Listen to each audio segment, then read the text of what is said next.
The Magician's Nephew, Chapter 2, Diggory and His Uncle. It was so sudden and so horribly unlike anything that had ever happened to Diggory, even in a nightmare, that he let out a scream. Instantly, Uncle Andrew's hand was over his mouth. "None of that," he hissed in Diggory's ear. "If you start making a noise, your mother'll hear it, and you know what a fright might do to her." As Diggory said afterwards, the horrible meanness of getting at a chap in that way almost made him sick. But of course, he didn't scream again. "That's better," said Uncle Andrew. "Perhaps you couldn't help it. It is a shock when you first see someone vanish. Why, it gave even me a turn when the guinea pig did it the other night." "Was that when you yelled?" asked Diggory. "Oh, you heard that, did you? I hope you haven't been spying on me." "No, I haven't," said Diggory indignantly. "But what's happened to Polly?" "Congratulate me, my dear boy," said Uncle Andrew, rubbing his hands. "My experiment has succeeded. The little girl's gone, vanished right out of the world." "What have you done to her?" "Sent her to another place." "What do you mean?" asked Diggory. Uncle Andrew sat down and said, "Well, I'll tell you all about it. Have you ever heard of old Mrs. LeFay?" "Wasn't she a great aunt or something?" said Diggory. "Not exactly," said Uncle Andrew. "She was my godmother. That's her there on the wall." Diggory looked and saw a faded photograph. It showed the face of an old woman in a bonnet, and he could now remember that he had once seen a photo of the same face in an old drawer at home in the country. He had asked his mother who it was, and Mother had not seemed to want to talk about the subject much. It was not at all a nice face, Diggory thought, though of course, with those early photographs one could never really tell. Wasn't there something wrong about her, Uncle Andrew?" he asked. "Well," said Uncle Andrew with a chuckle, "it depends on what you call wrong. People are so narrow-minded. She certainly got very queer in late life. Did very unwise things. That was why they shut her up." "In an asylum, do you mean?" "Oh, no, said Uncle Andrew in a shocked voice. "Nothing of that sort. Only in prison." "I say," said Diggory, "what had she done?" "Ah, poor woman," said Uncle Andrew. "She had been very unwise. There were a good many different things. We needn't go into all that. She was always very kind to me. But look here. What has all this got to do with Polly? I do wish you'd—" "All in good time, my boy," said Uncle Andrew. "They let old Mrs. LeFay out before she died, and I was one of the very few people whom she would allow to see her in her last illness. She had got to dislike ordinary, ignorant people, you understand. I do myself. But she and I were interested in the same sort of things. It was only a few days before her death that she told me to go to an old bureau in her house and open a secret drawer and bring her a little box that I would find there. The moment I picked up that box, I could tell by the pricking in my fingers that I held some great secret in my hands. She gave it to me and made me promise that as soon as she was dead, I would burn it, unopened, with certain ceremonies. That promise I did not keep." "Well, then, it was jolly rotten of you," said Diggory. "Rotten?" said Uncle Andrew with a puzzled look. "Oh, I see. You mean that little boys ought to keep their promises. Very true. Most right and proper, I'm sure, and I'm very glad you have been taught to do it. But of course, you must understand that rules of that sort, however excellent they may be for little boys, and servants, and women, and even people in general, can't possibly be expected to apply to profound students and great thinkers and sages. No, Diggory, men like me who possess hidden wisdom are freed from common rules just as we are cut off from common pleasures. Ours, my boy, is a high and lonely destiny." As he said this, he sighed and looked so grave and noble and mysterious that for a second Diggory really thought he was saying something rather fine. But then he remembered the ugly look he had seen on his uncle's face the moment before Polly had vanished, and all at once he saw through Uncle Andrew's grand words. "All it means," he said to himself, "is that he thinks he can do anything he likes to get anything he wants." "Of course," said Uncle Andrew, "I didn't dare to open the box for a long time, for I knew it might contain something highly dangerous, for my godmother was a very remarkable woman.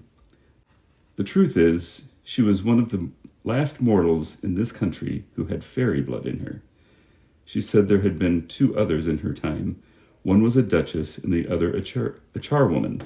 In fact, Diggory, you are now talking to the last man, possibly, who really had a fairy godmother. There, that'll be something for you to remember when you are an old man yourself. I bet she was a bad fairy, thought Diggory, and added out loud, but what about Polly? How do you harp on that? Said Uncle Andrew, as if that was what mattered. My first task was, of course, to study the box itself. It was very ancient, and I knew enough even then to know that it wasn't Greek or Old Egyptian or Babylonian or Hittite or Chinese. It was older than any of those nations. Ah, that was a great day when I at last found out the truth. The box was Atlantean. It came from the lost island of Atlantis. That meant it was centuries older than any of the Stone Age things they dig up in Europe. And it wasn't a rough, crude thing like them either, for in the very dawn of time, Atlantis was already a great city with palaces and temples and learned men. He paused for a moment as if he expected Diggory to say something, but Diggory was disliking his uncle more every minute, so he said nothing. Meanwhile, continued Uncle Andrew, I was learning a good deal in other ways. It wouldn't be proper to explain them to a child, about magic in general. That meant that I came to have a fair idea what sort of things might be in the box. By various tests, I narrowed down the possibilities. I had to get to know some devilish queer people, and go through some very disagreeable experiences. That was what turned my head gray. One doesn't become a magician for nothing. My health broke down in the end, but I got better. And at last I actually knew. Although there was not really the least chance of anyone overhearing them, he leaned forward and almost whispered as he said, "The Atlantean box contained something that had been brought from another world when our world was only just beginning." "What?" asked Diggory, who was now interested in spite of himself. "Only dust," said Uncle Andrew. "Fine, dry dust. Nothing much to look at. Not much to show for a lifetime of toil, you might say. Ah, but when I looked at that dust, I took jolly good care not to touch it, and thought that every grain had once been in another world. I don't mean another planet, you know. They're part of our world, and you could get to them if you went far enough. But a really other world, another nature, another universe. Somewhere you would never reach, even if you traveled through the space of this universe forever and ever. A world that could be reached only by magic. Well," here Uncle Andrew rubbed his hands till his knuckles cracked like fireworks. "I knew," he went on, "that if only you could get into the right form, that dust would draw you back to the place it had come from. But the difficulty was to get it into the right form. My early experiments were all failures. I tried them on guinea pigs. Some of them only died. Some exploded like bombs." "It was a jolly cruel thing to do," said Diggory, who had once had a guinea pig of his own. "How do you keep getting off the point?" said Andrew. "That's what the creatures were for. I bought them myself. Let me see. Where was I? Yes. At last I succeeded in making the rings, the yellow rings. But now a new difficulty arose. I was pretty sure now that a yellow ring would send any creature that touched it into the other place. But what would be the good of that if I couldn't get them back to tell me what they had found there?" "And what about them?" said Diggory. "A nice mess they'd be in if they couldn't get back." "You will keep on looking at everything from the wrong point of view," said Uncle Andrew with a look of impatience. "Can't you understand that the thing is a great experiment? The whole point of sending anyone into the other place is that I want to find out what it's like." "Well, why didn't you go yourself then?" Diggory had hardly ever seen anyone look so surprised and offended as his uncle did at this simple question. "Me? Me?" he exclaimed. "The boy must be mad. A man at my time of life and in my state of health to risk the shock and the dangers of being flung suddenly into a different universe? I never heard anything so preposterous in my life. Do you realize what you're saying? Think what another world means. You might meet anything. Anything. And I suppose you've sent Polly into it then, said Diggory. His cheeks were flaming with anger now. And all I can say, he added, even if you are my uncle, is that you've behaved like a coward, sending a girl to a place you're afraid to go yourself. Silence, sir, said Uncle Andrew, bringing his hand down on the table. I will not be talked to like that by a little dirty schoolboy. You don't understand. I am the great scholar, the magician, the adept who is doing the experiment. Of course I need subjects to do it on. Bless my soul, you'll be telling me next that I ought to have asked the guinea pigs permission before I used them. No great wisdom can be reached without sacrifice. But the idea of my going myself is ridiculous. It's like asking a general to fight as a common soldier. Supposing I got killed, what would become of my life's work? Oh, do stop jawing, said Diggory. Are you going to bring Polly back?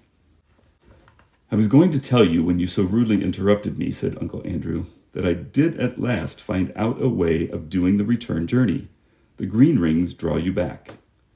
But Polly hasn't got a green ring. No, said Uncle Andrew with a cruel smile. Then she can't get back, said Diggory. It's exactly the same as if you'd murdered her. She can get back, said Uncle Andrew, if someone else will go after her, wearing a yellow ring himself and taking 2 green rings, one to bring himself back and one to bring her back. And now, of course, Diggory saw the trap in which he was caught, and he stared at Uncle Andrew, saying nothing, with his mouth wide open. His cheeks had gone very pale. I hope, said Uncle Andrew presently in a very high and mighty voice, just as if he were a perfect uncle who had given one a handsome tip and some good advice. I hope, Diggory, you were not given to showing the white feather. I should be very sorry to think that anyone in our family had not enough honor and chivalry to go to the aid of a lady in distress. Oh, shut up, said Diggory. If you had any honor and all that, you'd be going yourself. But I know you won't. All right, I see I've got to go. But you are a beast. I suppose you planned the whole thing so that she'd go without knowing it, and then I'd have to go after her.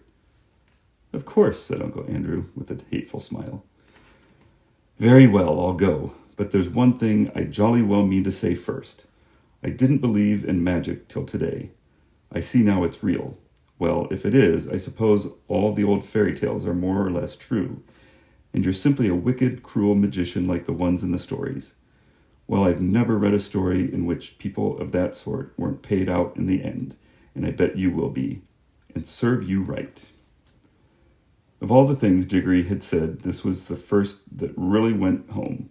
Uncle Andrew stared, and there came over his face a look of such horror that, beast though he was, you could almost feel sorry for him. But a second later he smoothed it all away and said with a rather forced laugh, Well, well, I suppose that is a natural thing for a child to think. Brought up among women as you have been. Old wives' tales, eh? I don't think you need worry about my danger, Diggory. Wouldn't it be better to worry about the danger of your little friend? She's been gone some time. If there are any dangers over there, well, it would be a pity to arrive a moment too late. A lot you care, said Diggory fiercely, but I'm sick of this jaw. What have I got to do? You really must learn to control that temper of yours, my boy, said Uncle Andrew coolly. Otherwise you'll grow up like your Aunt Letty. Now attend to me. He got up, put on a pair of gloves, and walked over to the tray that contained the rings. They only work, he said, if they're actually touching your skin. Wearing gloves, I can pick them up like this, and nothing happens. If you carried one in your pocket, nothing would happen. But of course, you'd have to be careful not to put your hand in your pocket and touch it by accident. The moment you touch a yellow ring, you vanish out of this world. When you are in the other place, I expect, of course, this hasn't been tested yet, but I expect that the moment you touch a green ring, you vanish out of that world, I expect, reappear in this. Now I take these 2 greens and drop them into your right hand pocket. Remember very carefully which pocket the green are in. G for green and R for right. G-R, you see? Which are the first 2 letters of green. One for you and one for the little girl. And now you pick up a yellow one for yourself.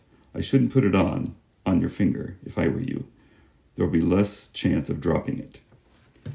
Diggory had almost picked up the yellow ring when he suddenly checked himself. "Look here," he said. "What about Mother? Suppose she asks where I am?" "The sooner you go, the sooner you'll be back," said Uncle Andrew cheerfully. "But you don't really know whether I can get back." Uncle Andrew shrugged his shoulders, walked across to the door, unlocked it, threw it open, and said, "Oh, very well then, just as you please. Go down and have your dinner. Leave the little girl to be eaten by wild animals or drowned or starved in another world, or lost there for good, if that's what you prefer.